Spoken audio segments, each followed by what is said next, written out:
Papa, dis-moi. Papa, dis-moi. Bonjour et bienvenue sur Papa, dis-moi, le podcast où petits et grands trouvent des réponses à toutes leurs questions. Nous, c'est Aurélie et Franck, parents de 2 merveilleuses filles et créateurs du site papadismoi.fr. À chaque épisode, toutes les 2 semaines, une nouvelle question, une nouvelle aventure. Alors installez-vous bien, on embarque ensemble pour explorer la question du jour. Bonjour à tous, aujourd'hui Franck et moi, on va explorer une question que vous vous êtes peut-être déjà posée en vous promenant dans les villes et les villages. C'est toi qui la lances, Franck ? Avec plaisir. Alors, la question du jour nous a été inspirée lors d'un de nos géocaching. Petit intermède pour ceux qui ne le connaissent pas. Qu'est-ce qu'un géocaching ? Eh bien, il s'agit d'une sorte de chasse au trésor qui permet de découvrir le patrimoine d'une ville. Nous utilisons une application mobile qui nous permet de suivre le parcours avec nos enfants. Il en existe de nombreuses, comme Terra Aventura, Paludique, Paris Région Aventure, Trésors de Haute-Bretagne, Sur la piste des trésors d'Alsace, les trésors de Morbihan. Il doit en exister certainement d'autres. N'hésitez pas à nous indiquer les applications que vous utilisez dans les commentaires du podcast. Bon, le but étant de répondre à des énigmes. Les réponses sont toutes à trouver tout le long du parcours. C'est un petit subterfuge bien sympa pour faire marcher les enfants. Mais revenons aux moutons. La question du jour nous a donc été posée par une de nos filles lors d'une de ses balades. Papa, maman, dites-moi, pourquoi y a-t-il un coq en haut des églises ? C'est vrai, on n'y pense pas toujours, mais si vous regardez bien, surtout sur les vieilles églises, vous verrez souvent un coq au sommet du clocher, installé comme une girouette. Mais pourquoi un coq ? Aurélie, on commence par un petit retour en arrière, s'il te plaît ? Bien sûr. Alors, pour commencer, il faut remonter au 9e siècle. À cette époque, le pape a décidé d'ajouter un coq en haut des églises. Mais ce n'était pas pour une raison pratique ou décorative. En fait, ce coq avait une vraie signification dans la religion chrétienne. Parce que le coq, ce n'est pas seulement l'animal qui réveille tout le monde le matin. Cocorico ! En réalité, c'est un symbole puissant dans la culture chrétienne. Et on va voir pourquoi.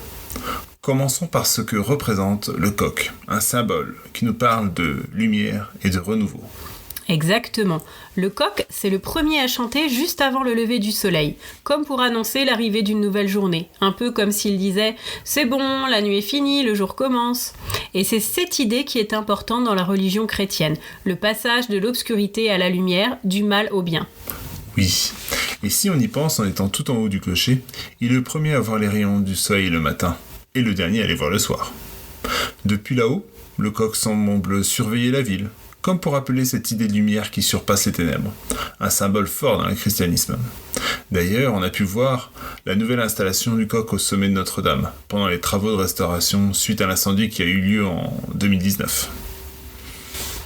Oui, quel travail de restauration, c'est impressionnant. Le coq en haut d'une église a aussi une fonction pratique dont on peut parler ici. Il sert de girouette. Mais qu'est-ce qu'une girouette, me direz-vous ? Eh bien, c'est un objet qui tourne pour indiquer la direction du vent. Il y a souvent une pointe de flèche qui indique d'où vient le vent. Ce que je trouve fascinant, c'est qu'un petit animal comme le coq, qu'on voit souvent dans les fermes ou les villages, ait été choisi pour un symbole aussi fort et spirituel.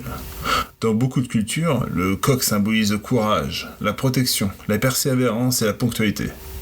Il est d'ailleurs aussi utilisé dans l'astrologie chinoise. Oui, d'ailleurs, c'est mon signe. Et c'est drôle de penser qu'un animal aussi commun qu'un coq peut avoir autant de signification. D'ailleurs, tu savais qu'en France, le coq est aussi un symbole national ? Oui, tout à fait. En fait, le coq a été utilisé comme emblème depuis l'époque gauloise. Les Romains, en voyant les Gaulois se battre avec courage, ont associé ce symbole à la France. Enfin, la France d'antan. Aujourd'hui encore, on le retrouve sur les maillots de sport, comme par exemple celui de l'équipe de France. Comme quoi, le coq méritait bien un épisode de notre podcast. Nous avons appris beaucoup de choses à son sujet. C'est ça. Alors, la prochaine fois que vous passerez près d'une église, levez un peu la tête et regardez ce coq. Il est là depuis des siècles, et sûrement pour encore quelques siècles.